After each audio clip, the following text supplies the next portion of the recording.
What happens when the hosts of the show become the guests? Let's find out right now. This is Behind the Button.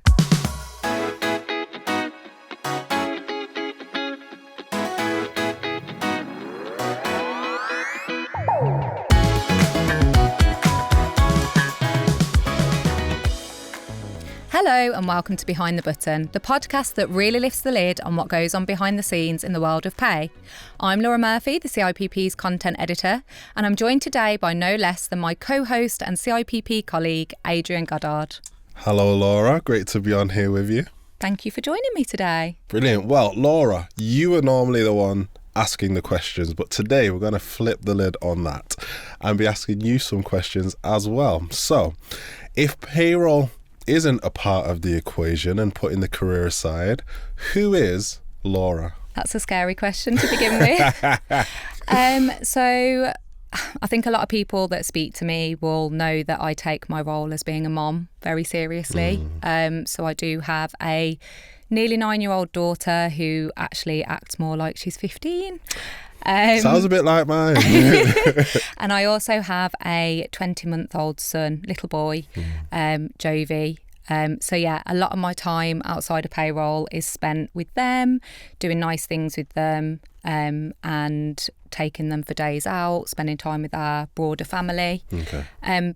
But in addition to that, I do also love my music. I mean, before I was a mom, I did go to a lot more festivals and gigs than I can get to now. You were at one a few months ago with Making Payroll Personal, right? I remember you posting about a concert that you were at. I'm trying to say that I don't get out much anymore, Adrian. So yeah, that was an Oasis gig. So I was very fortunate to be able to go and see them reformed. I was terrified in the months leading up to it that they were going to split up, but they didn't.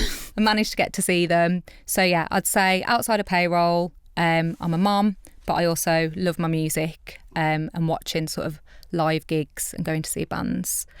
I'm going to throw that back at you, Adrian. Okay. Outside of your extremely busy role at the CIPP, what do you like to do in your spare time? Well, most of my time, I guess similar to yourself, is spent with family. So I've been married now 17 and a half years, got 3 kids. So my daughter, Myra, she's about to turn 16, which is just mind-blowing in itself to have a 16-year-old. She's about to do her GCSEs as well. And then my 2 boys, Jaden and Josiah, they're both 14 and 11. And they're avid tennis players. So if we're not spending time as a family at home or, going out to various places, we're likely on the tennis court somewhere, training and practicing. Also a man of faith, so, we spend a lot of time at church and things like that. And my wife, she's a singer too. Absolutely incredible singer, and I play the drums, so I play at times while she's singing and leading with the worship team, but outside of that I like to play the piano. Something that I do just love the sound. I love getting lost in the music, and what you can create in the expression of it. Enjoy walking my dog. It's got a Cocker Spaniel. Though my wife will be watching this and she'll be like, walking the dog, you hardly walk the dog. But when I do get out and walk the dog, I do enjoy it. And it's just a nice time to just get out, get some fresh air, reflect, and just have a moment to just pause. And Adrian, I've seen your dog on multiple Teams calls and he's got a really cool name. So could you share that with us and the inspiration behind that name? Absolutely. So his name's Link. And the reason why we got him about 2.5 years ago. And we got him because we wanted him to be an extra piece to our family to help to link us all together, because all of us have some level of responsibility in taking care of him, and it's just another thing for us to do together as a family. So that inspired his name, Link. See, our pug is called Jabba. I have no story behind that other than my other half likes Star Wars. So Laura, if we were to meet 10 years ago, what would we find you doing? Again, I mentioned earlier that I love music and going to gigs and festivals. So probably in a field, listening to music. I've probably had a few drinks at this point. So yeah, prior to becoming a mom, I was out and about a lot. In terms of my career, I was working in operational payroll. So I often talk about my time at the CIPP as almost the other side of the coin in payroll. So obviously I've got experience of actually processing a payroll, making sure people are paid weekly or monthly. But my role at the CIPP is the other side of that. So I get to see sort of what happens at government level, what happens at policy level.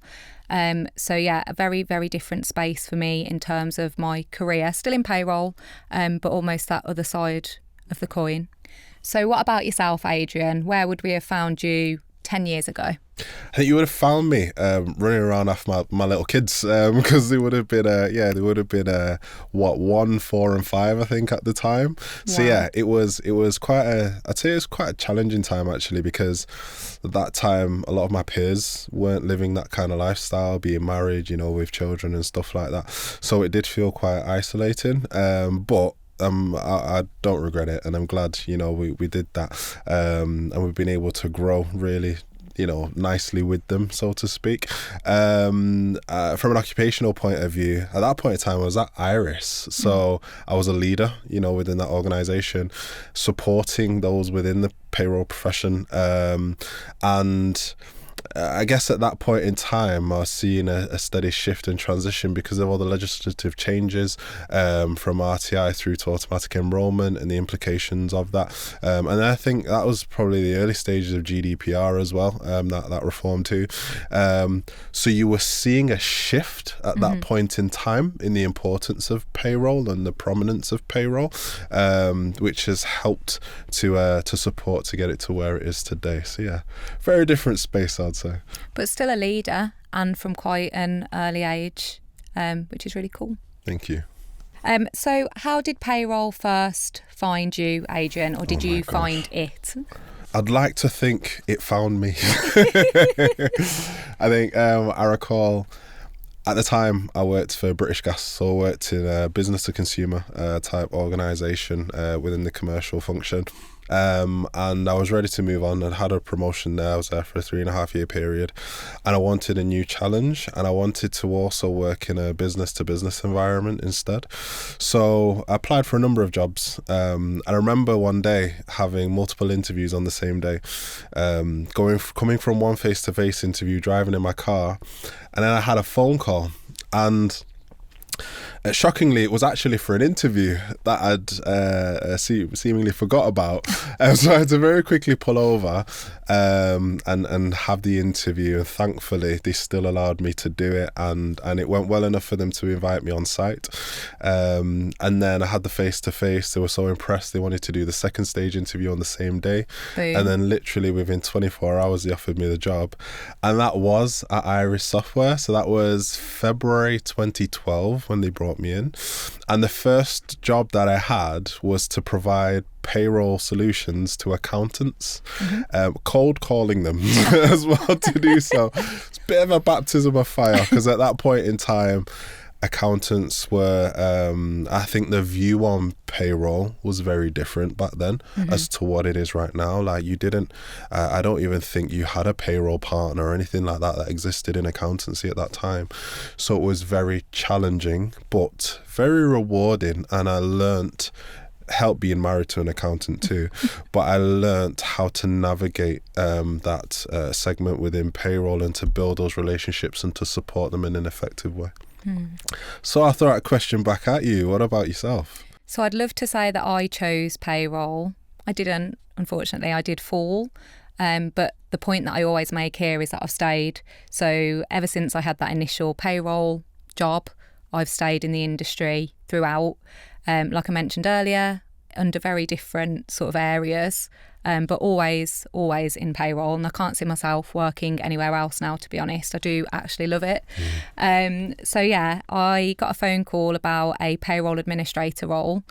To be honest, at that point, I don't think I really knew what payroll even was beyond, this thing that everyone says of pushing a button, which is why we called this show Behind the Button, because we know that there is so much more to payroll than pushing a button. Absolutely. So at that stage, I was very naive as to what the role would actually entail. But as soon as I started there, I loved it. I thrived off the deadlines. I thrived off the mix of technical knowledge that I needed, the customer service skills that are required. So yeah, like honestly, I know people say they love payroll, but I genuinely do. And I have done ever since that first ever role. Brilliant. I do wish I'd chosen, but I did fall. But do you know what? You can just feel your passion for payroll anyway, you know, and you, I think, especially with your role, you're able to also explore so many different facets of payroll and people's stories and journeys. And I'd imagine that just all the more fuels your fire, you know, that you've got for pay. Yeah, I mean, the individuals who work in pay are incredible. I mean, we've exposed some of that on this very podcast. Yeah. But, you know, there's often this misconception that payroll professionals are boring. No, they are not. Like, we are some of the funniest people I know. So, yeah, I think speaking to people in both the podcast setting and when I'm putting our magazine together, that has really spurred me on to champion the payroll industry even more, because there are so many other people out there who love their jobs and they realise that what we do is really important. We put food on the table for people. We allow people to pay their mortgages. If somebody's pay is incorrect, that then impacts on the rest of their lives. So yeah, definitely in my role, I feel very fortunate that I get to speak to such passionate people day in, day out. That's it. It's amazing. It's great what you've said there, and it really feeds into what I wanted to ask you next, in that in your journey, and especially engaging with all these people and everything that you've seen within payroll, what lessons have you learnt from all of it in regards to payroll's impact on people and organisations? Yeah, I think I have seen that more organisations and people are starting to take notice of payroll. And I know I work for the CIPP, so I'm probably a bit biased, but I do think that's in part due to the work that we do. We are really passionate about championing payroll professionals, elevating their status. So I think I've learnt that organisations and people are taking things more seriously. I've also learned that there are so many different career paths you can go down. I mean, mine isn't exactly a typical route in payroll, but there are so many other sort of opportunities. You could go down the software development route. You could become a payroll recruitment advisor. There are just so many different areas that you can go into. And what about you, Adrian? What are your thoughts on that? I think just the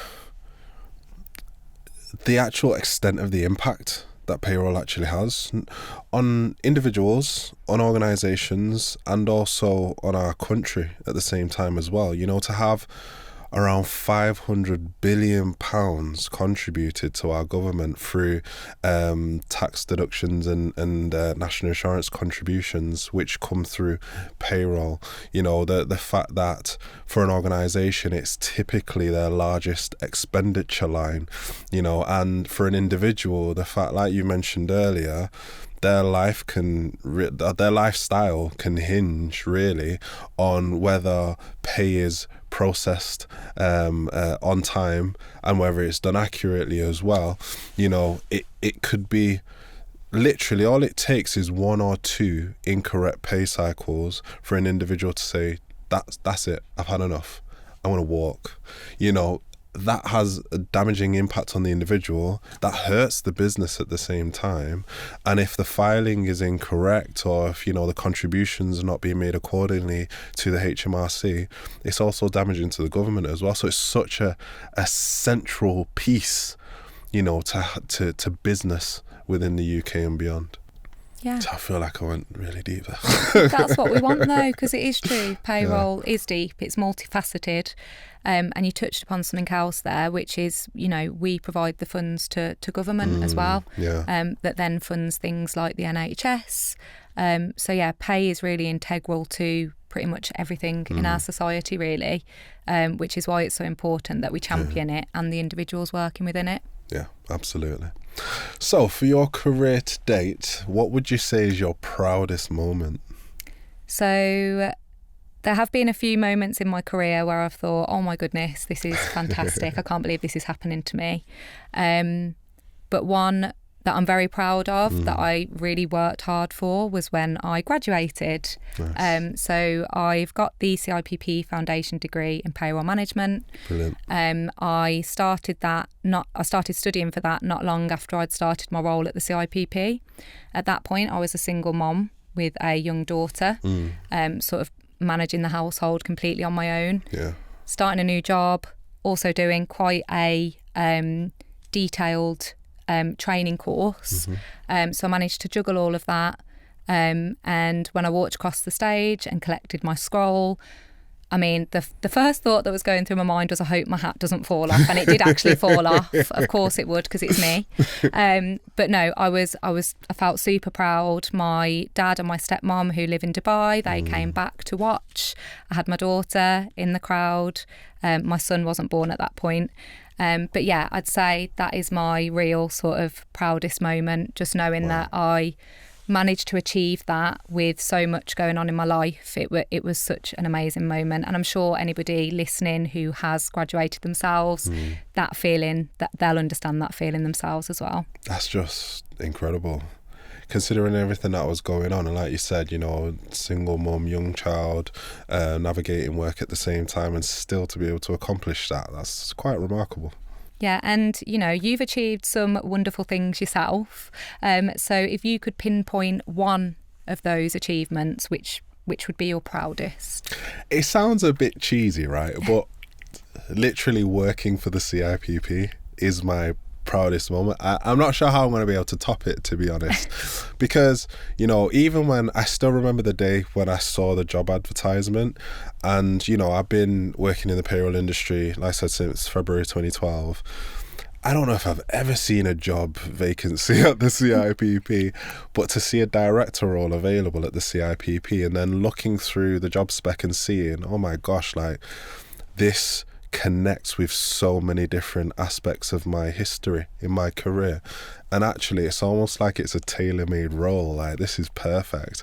So, you know, I say occasionally to our SLT, to the other directors, it's actually quite surreal working within the CIPP and being a director within the CIPP, and I'm just so proud of what I do in the industry that I represent, and the professionals that we support, who I've spent the majority of my career supporting, and just they're an absolute joy to support and represent.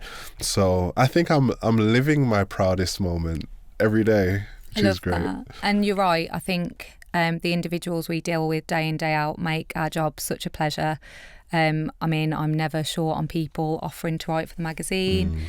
Since we've launched this podcast, we've had a lot of interest, and that obviously makes the job a lot easier, but also it makes the job a joy. Yeah. And I'm like you, Adrian. I wear my job at the CIPP like a badge of honour.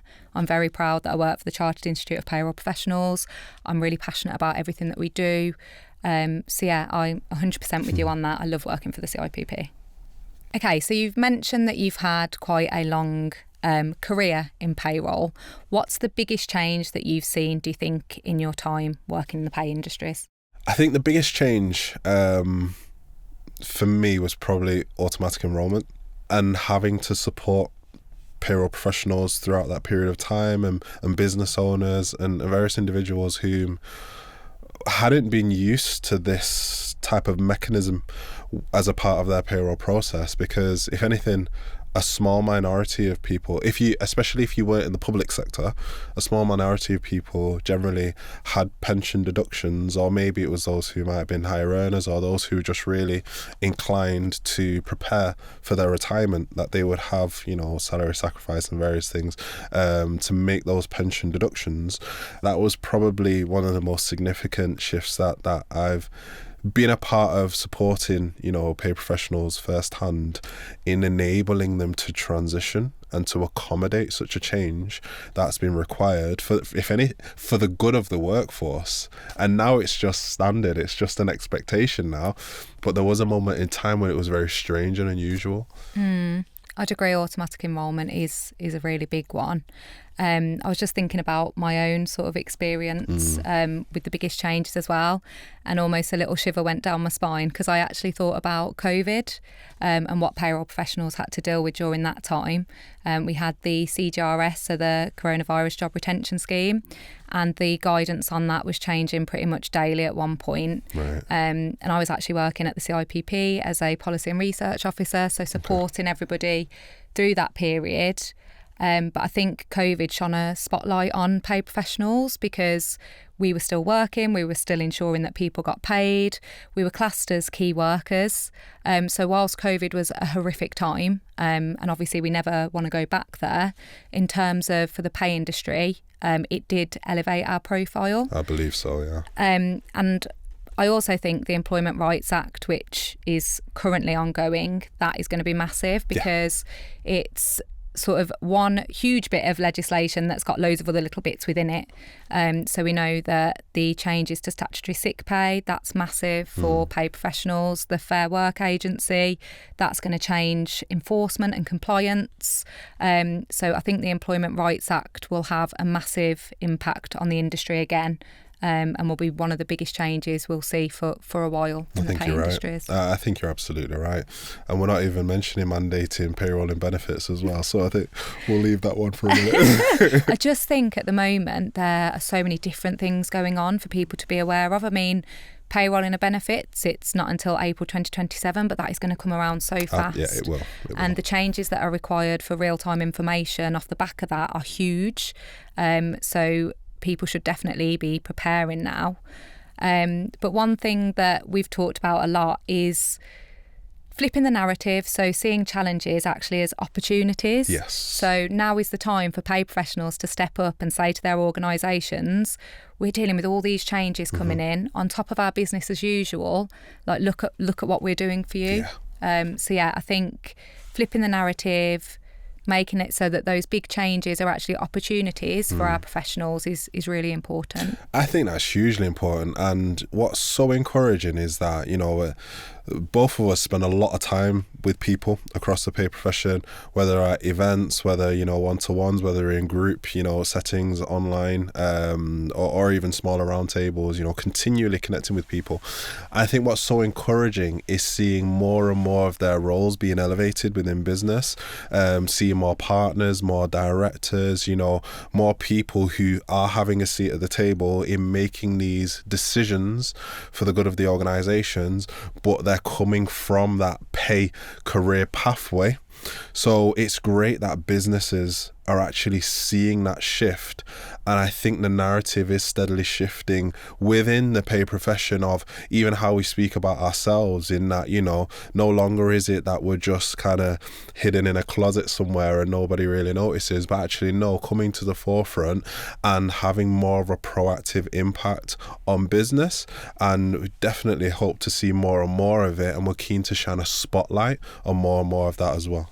Yeah, I think it's a really exciting time, and I'm venturing into another area, so apologies, but with artificial intelligence as well, we know that is going to remove some of the more repetitive maybe tasks from payroll.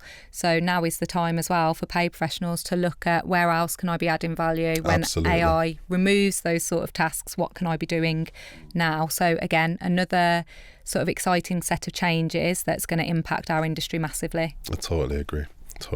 So just to shift a little bit, I'd be really keen to understand, what do you think people who sit outside of the pay communities probably most misunderstand about those who are within it?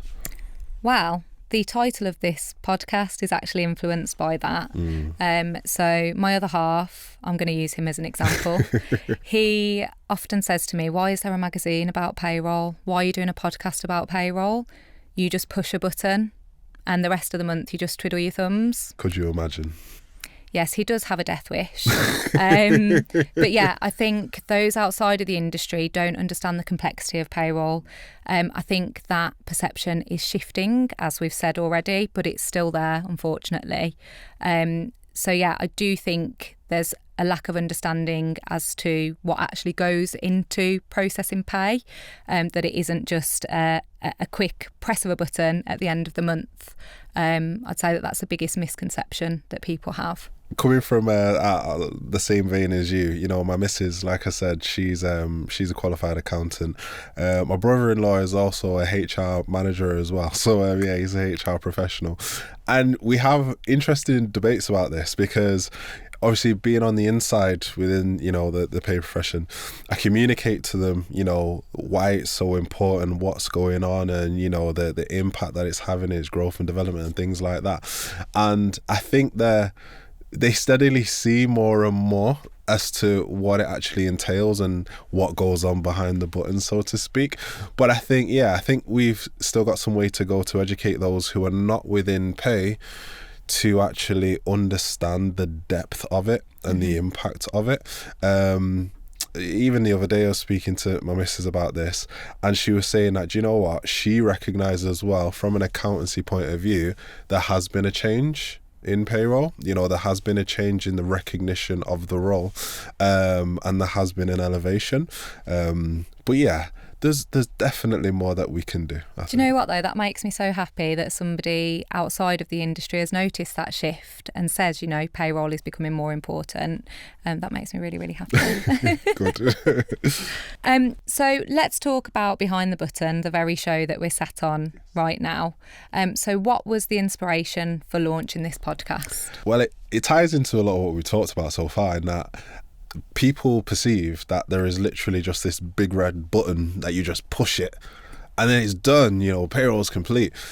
And that's far from the truth. There's so much more that goes into the process, you know, prior to the actual processing of the data. There's so many steps and so many people, so many departments that it needs to go through before it even gets to the pay function. And then there's so much that they need to do to be able to assess, analyze, process, and then push out, you know, whatever outputs and files and various things that they need to create, and also communicate to bodies such as DWP and HMRC, etc. And obviously fundamentally the payments, you know, to the employees and various other, you know, things that they have to do after that.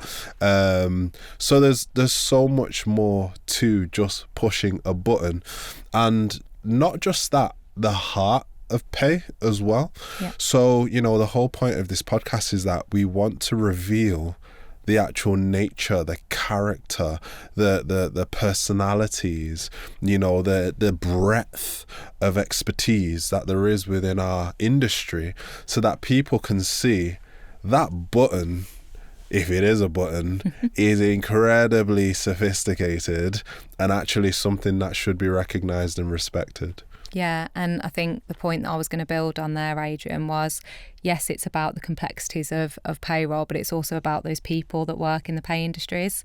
There are some phenomenal stories that we want to shine a spotlight on. So yeah, I think it's twofold.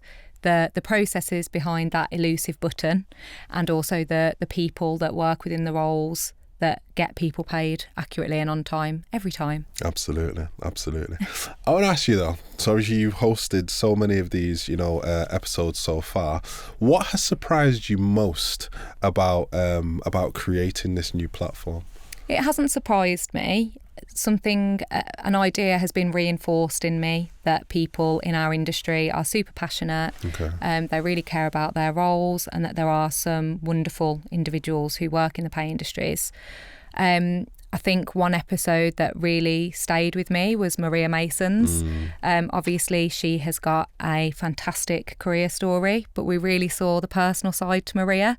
And I really enjoyed chatting to her, talking about sort of what spurs her on, what her passions and desires are. So yeah, I think it's just reinforced that passion, but also the human side of payroll as well. Do you know, I remember that episode in particular, right? Because I was sat at the back with Sarah, our marketing manager, and I was literally, at one point, I was literally welling up. And I'm not that kind of person, right? I don't easily cry about things, but it was so touching. and it was so it really just hit me, some of the things that she spoke about. I think that's what's beautiful about the opportunity here with this platform is to uncover things like that, and see the side of people and this function that we wouldn't normally see on a day-to-day. Are there any other episodes that we've sort of filmed to date that have really resonated with you, Adrian? I think what I found super interesting was the episode with, all of them have been awesome, right? And I've watched all of them a number of times because they're just super interesting. But I think the one with Steve about AI in payroll, he takes such a complex subject and makes it quite simple, but also really interesting as well at the same time. So I really enjoyed that. Again, I was in the studio with you guys when we recorded it. It was quite intriguing just listening to him and listening around it, even the talks that we had prior to the episode and after it as well. But yeah, it's one that I go back to, at times. Because I think it's a really good episode. I could have listened to him literally all day. Like you say, it's something so complicated, but he explains it in such an accessible way, which I think is really important because there's a lot of misinformation about AI out there, and he, dispels those myths really well. So yeah, I enjoyed Steve's episode too. So talking about episodes, which one would you say has kind of stayed with you the longest? I'm going to say JP Marks is. Okay. Just because I'm going to be completely honest about this, I was terrified before I met JP because he's the CEO of HMRC, right? Yeah. But as soon as he walked into the room and shook my hand, I felt much more comfortable. We started talking about our children, and that really stayed with me because he's the most senior individual in HMRC, but he's just a person like me and you. He talked at great length about leadership and how he wants to lead with kindness. So yeah, I think definitely that episode has stayed with me. That's brilliant. And meeting JP, it was a privilege. So yeah.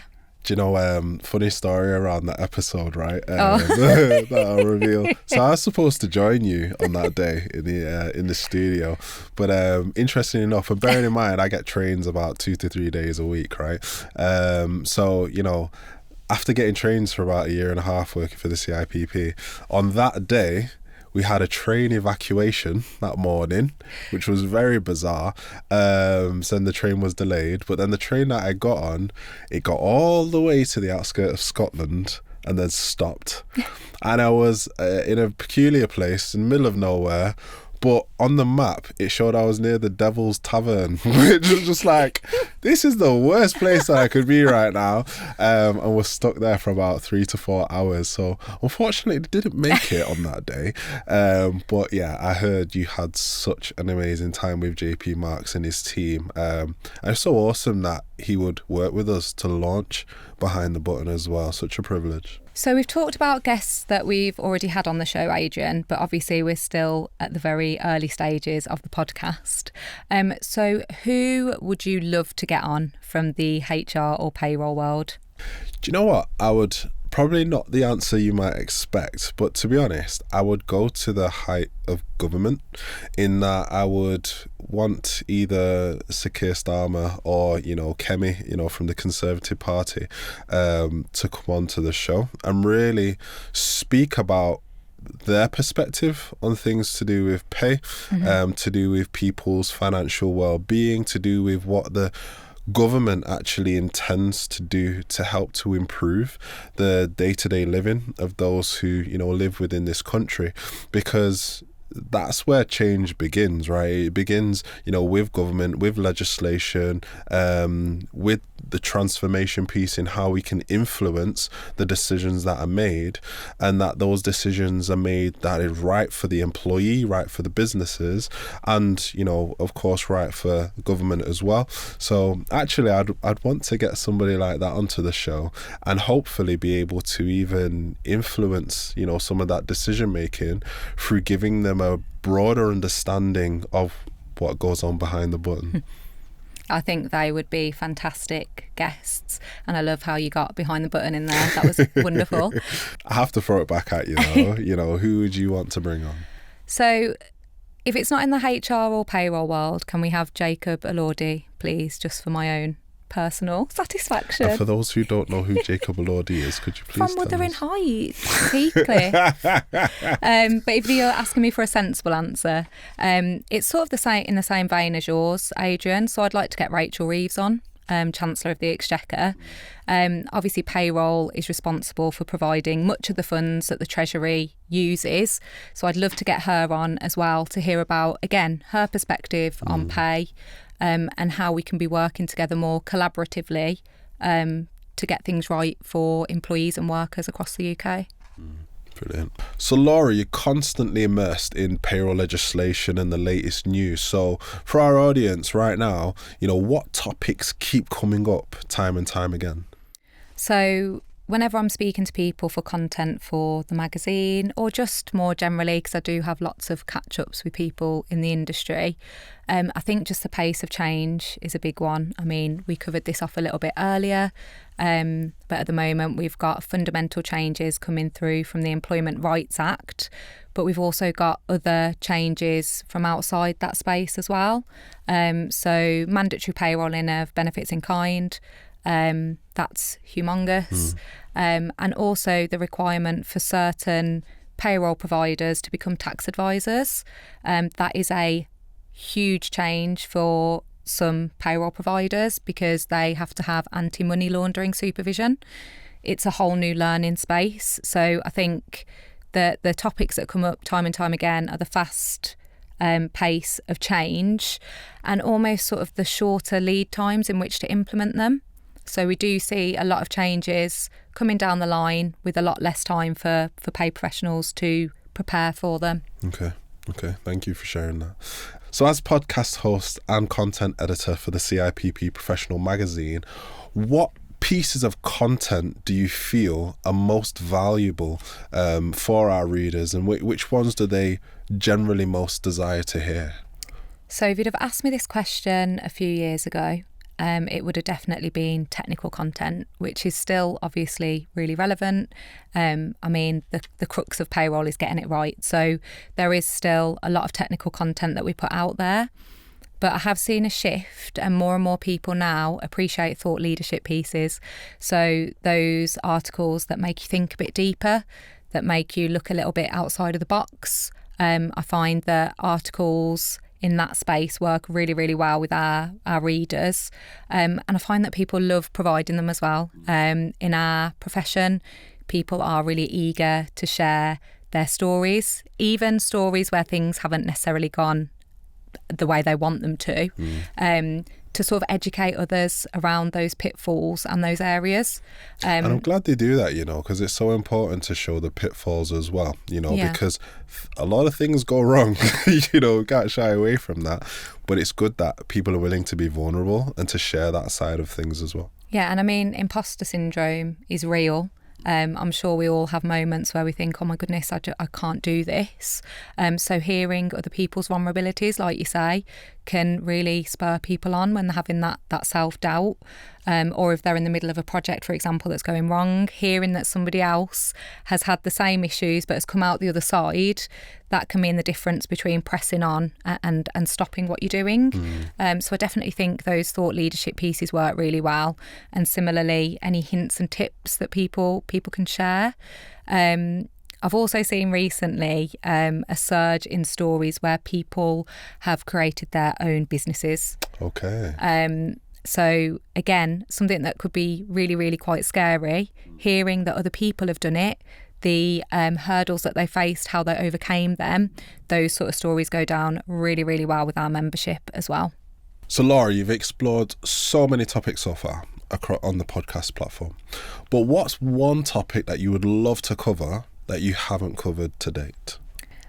So one area that I'd love to delve into that we haven't covered yet is the gender pay gap. Obviously, it is of huge importance to everybody, but specifically to our industry because they're likely instrumental in compiling the data when it comes to gender pay gap reporting. So that's one area that I'd really love to cover going forward in the future. So if anybody would like to come and talk about that, then let us know. There's your plug, people. So, Adrian, I'm going to flip things round so that the spotlight is on you. Oh, gosh. So in your role as commercial director, you speak to different organisations all the time of varying sizes from different sectors. What one challenge is it that they're all bringing to your attention at the moment? To narrow down one. I think the immediate thing that comes to mind is change. Yeah. You know, that's the immediate thing that comes to mind. The fact of the matter is, within our profession, is that you've always got to deliver, irrespective of what's going on, whether you're going through a transformation project, whether you're changing solutions, whether you're embedding AI, whether you're having to deal with a disaster recovery situation because you've suddenly lost your payroller, you know, and they've gone elsewhere and you need support and help, or whether it's just, you know, you've realized something isn't being processed as it should be and you need that intervention. You know, it's just the consistent change and consistent demands and requirements for pay professionals to show up and be able to, you know, do what they do accurately, continually, amidst all these growing expectations, even change around financial well-being and giving guidance to employees, navigating payroll savings and wage access and various different things. It's just a continually changing landscape. So I'd say that's really the topic that comes up continually, you know, even as recent as our event that we recently had at the prestigious Theatre of Dreams. I had to throw in Man United, okay. But seriously, like, and irrespective of whether you're a software and services provider, whether you're accountancy practice or bureau, whether you're in-house, whether you're public or private sector, they're all experiencing a mass amount of change. And just having the right support mechanisms and being able to go to the right places to facilitate them dealing with that change and managing it in a healthy way, that I'd say is a key challenge. And really that's why we're here as well, to support them and help them through the continual transformation of our profession. Yeah, I think we've both touched upon change, haven't we? It is something that is, you know, always on in our profession. There's always things changing, lots of different moving plates to consider. So yeah, definitely change, I think, is a common theme in the pay professions. So we've talked a little bit about how payroll is rising in sort of status within organisations and wider society. Which one area do you see payroll growing in prominence the most? I'd say in its positioning within business and it becoming more proactive in how pay professionals engage with employees, with senior leadership, if they're not, you know, part of the senior leadership, and also with government as well. So with employees, especially from a financial well-being point of view, and I've seen it with a number of clients that I've been working with over the past year or so, in them communicating how they've been more proactive in going around different departments and communicating the implications of decisions that staff may make, for example, with like things like salary sacrifice and various other things as well, how they can enable their pay to go further to support their well-being. And we know that a healthier workforce is generally a more productive workforce that perform better for businesses. In pay professionals, in how they influence senior leaders and actually being a part of that decision-making group, because they're managing the most, the highest cost line or expenditure line, if you want, within a business. They have the insights and the intel to be able to enable businesses to make the decisions that will best benefit the bottom line, right? So having them involved in those conversations, I'm seeing more and more payroll directors, you know, and those who are a part of the senior leadership team, whereby they are giving the guidance and they're ensuring that the businesses are making better decisions, which is enabling the organizations to operate in a healthier way. And then with government, so especially like with ourselves, with things like our think tanks, we're having more and more individuals from organisations being a part of shaping and influencing legislation, connecting with HMRC, DWP, Department for Business and Trade, and various other, you know, government bodies, where they're having their say and they're bringing change. So just like I said, payroll or pay professionals coming more to the forefront and being more proactive is what we're seeing more of right now. Yeah, I think I'm definitely seeing that as well from the conversations that I'm having. So you talked about lots of different exciting things there, Adrian. What opportunity for the profession do you think people aren't talking about enough right now?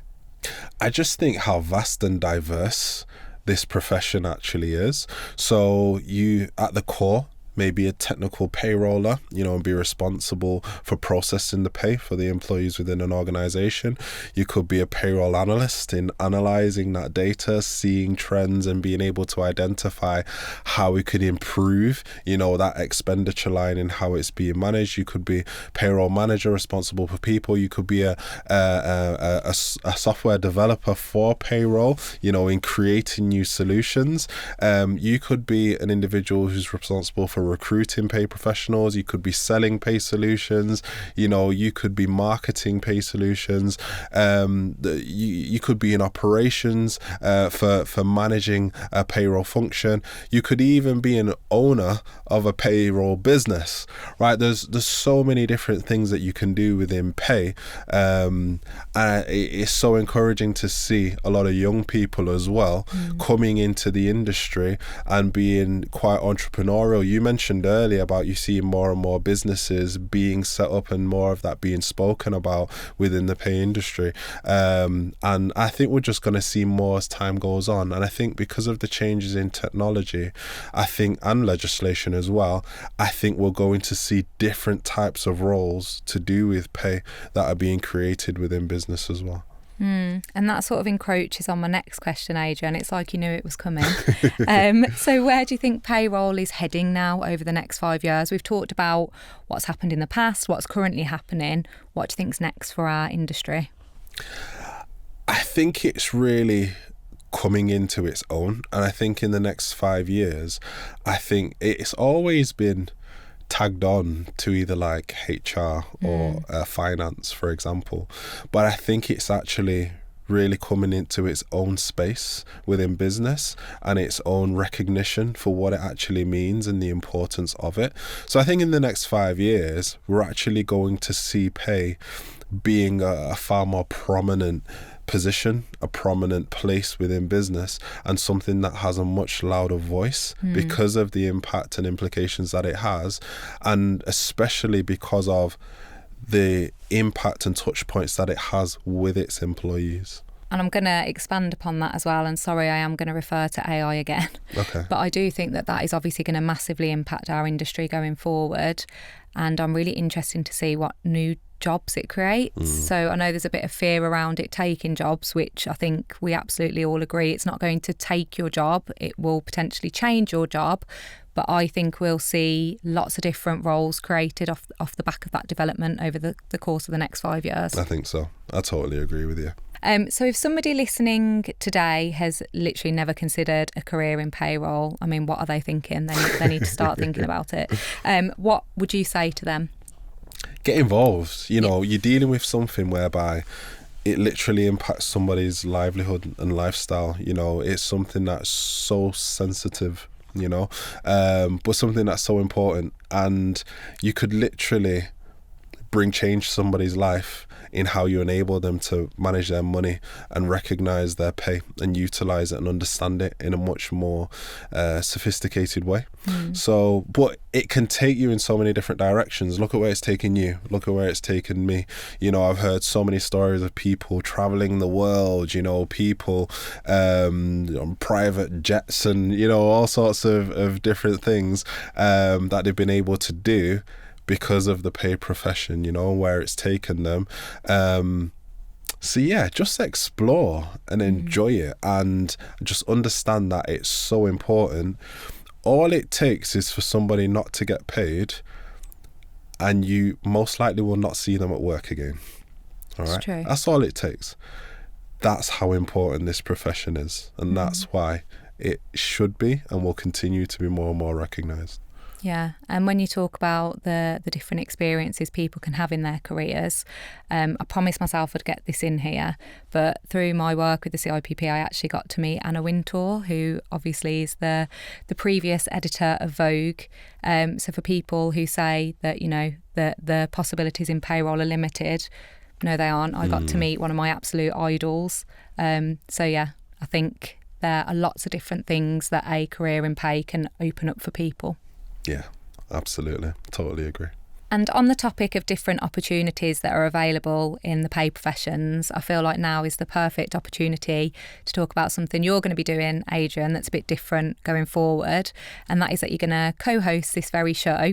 And our next released episode, you'll be hosting that one. So talk to me a little bit about that. So yeah, I'm incredibly excited to be joining you, Laura, in hosting my first episode of Behind the Button. And I'm going to have Emma Greenfield on the show, who's head of the pay function within Specsavers. So yeah, she's such an ambitious individual, driven, has accomplished so much, and every time I speak with her, you can just feel her energy, you know. So I'm really excited to have her on the show. I think it's going to be quite inspirational, especially because the majority, well, her career from 18 years old has all been based around pay. She became a leader at such a young age, so I think it will really stir up and inspire a lot of people. So yeah, looking forward to it. I'm looking forward to watching it as well. Should be a good one. Make sure you don't miss that. And if you've got any questions for Adrian or I to put to guests or suggestions for future guests, email behindthebutton@cipp.org.uk. And you know what to do. Hit subscribe or follow Behind the Button on your favourite podcast player. And if you're watching us on YouTube, tap the like button, drop us a comment, and make sure you subscribe so you never miss an episode. Thanks for tuning in, and we'll see you next time.